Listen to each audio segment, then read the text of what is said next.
नमस्कार, मैं हूं अर्चित और आप देख रहे हैं भाना इंडिया टीवी। चलिए रुक करते हैं आज की मुख्य खबर की ओर। मंदसौर जिले के किसानों पर कुदरत का कहर टूटा है। भारी बारिश और ओलावृष्टि ने खेतों में खड़ी मेहनत की फसल को मिट्टी में मिला दिया। किसानों का दर्द बांटने और जमीनी हकीकत जानने के लिए प्रदेश के उप मुख्यमंत्री श्री जगदीश देवड़ा खुद खेतों की मेढ़ों पर पहुंचे हैं। मल्हारगढ़ क्षेत्र के गांवों में डिप्टी सीएम ने फसलों का मुआयना किया और अधिकारियों को जो निर्देश दिए हैं उससे हड़कंप मच गया है। कितुखेड़ी, गोपालपुरा और किशनगढ़ जैसे गांवों में जब उप मुख्यमंत्री पहुंचे तो वहां अफीम, गेहूं और चने की फसलें पूरी तरह बर्बाद हो चुकी थी। डिप्टी सीएम ने खुद अपने हाथों से टूटी फसलों को देखा और भावुक होकर किसानों से कहा, मैं मुख्यमंत्री डॉक्टर मोहन यादव जी को इस बारे में अवगत कराऊंगा। नारकोटिक विभाग से भी चर्चा होगी और जरूरत पड़ी तो मैं खुद जाऊंगा। किसान चिंता न करें, सरकार आपके साथ खड़ी है। अधिकारियों के प्रति देवड़ा जी का रुख बेहद सख्त रहा।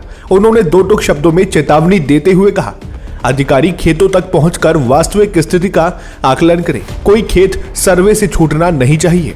जिम्मेदारी आपकी रहेगी। मेरे पास कोई शिकायत नहीं आनी चाहिए। उन्होंने साफ कर दिया कि सर्वे कार्य में किसी भी तरह की लापरवाही बर्दाश्त नहीं की जाएगी। विशेषकर अफीम की फसल के लिए उन्होंने केंद्र सरकार और नारकोटिक्स विभाग से चर्चा कर उचित कार्रवाई का भरोसा दिया है। साथ ही फसल बीमा का पूरा लाभ दिलाने का वादा भी किया है। उप मुख्यमंत्री का यह दौरा किसानों के लिए राहत की बड़ी उम्मीद लेकर आया है। मल्हारगढ़ किशनगंज से चीफ एडिटर मुकेश भाना प्रजापत की खास रिपोर्ट। देखते रहिए भाना इंडिया टीवी को।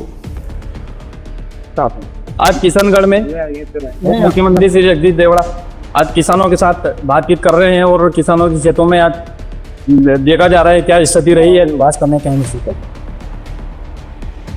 पूरे मध्य प्रदेश में अनेक जिलों में ओलावृष्टि हुई है। ओलावृष्टि से काफी नुकसान हुआ है। प्रातः बबू मैन निश्चितों से ये कष्ट की घड़ी है और इस कष्ट की घड़ी में सरकार किसान के साथ खड़ी है। इससे समय खुद भी आज मल्हारगढ़ विधानसभा का सचिव गाँव कभी दिन बदलती और सब लोगों के साथ में घुमा। मैं खेतों पे जाकर तो देखा, नुकसान बहुत हुआ।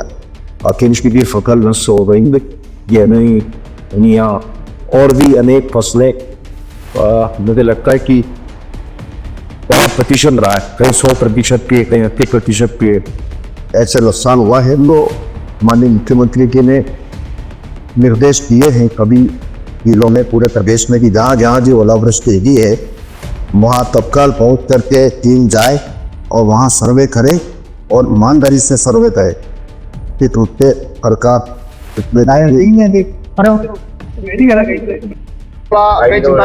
ये प्राकृतिक प्रकोप था। ओलावृष्टि हुई है पूरे मध्य प्रदेश में, अनेक अलग अलग जिलों में अलग अलग स्थानों पर हुई है। उसमें मंदसौर जिले में, नीमच जिले में भी काफ़ी स्थानों पर ओलावृष्टि से प्रभावित हुई है फसलें। और निश्चित रूप से ये संकट की घड़ी है। इस संकट की घड़ी में यशस्वी मुख्यमंत्री डॉक्टर मोहन यादव जी ने समस्त अधिकारियों को निर्देशित किया है कि जहाँ जहाँ ओलावृष्टि हुई है वहाँ तत्काल पहुँच करके सर्वे करें और हर खेत पर जाकर के सर्वे करें। निश्चित रूप से सरकार इस संकट की घड़ी में किसानों के साथ खड़ी है। हम किसानों के साथ खड़े हैं। जब भी कोई संकट आया होगा तो मुझे लगता है भारतीय जनता पार्टी की सरकार ने हमेशा किसानों के साथ खड़े होकर के मदद की है।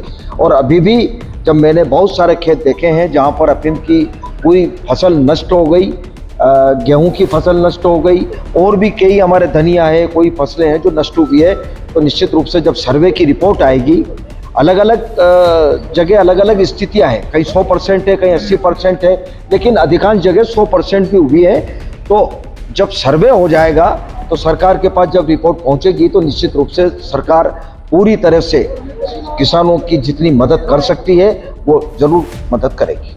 Thank you. किशनगढ़ में जो दौरा हुआ है मंत्री जी, उसमें आप क्या कहना चाहेंगे? हम ये कहना चाहेंगे सर कि जो ओलावृष्टि हुई है, बहुत भारी ओलावृष्टि हुई है।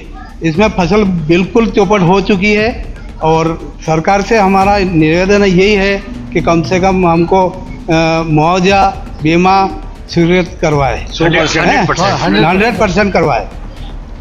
और ने जो दौरा किया इसमें क्या आश्वासन मिला है? हमको आश्वासन मिला है बिल्कुल आए वो हमारा बिल्कुल मतलब हमारी तबीयत खुश हो गई और हम बहुत खुश हैं और भाई साहब हमारा काम पूरा करवाएंगे। हमें पूरी आशा है। अच्छा है, उन्होंने आश्वासन दिया है कि 100% काम होगा और उनको लगा है यहाँ पर आकर कि पूरा 100% नुकसान हुआ है। मेरा नाम शंकरलाल यादव है, गांव किशनगढ़ मजरा में रहने वाला हूँ।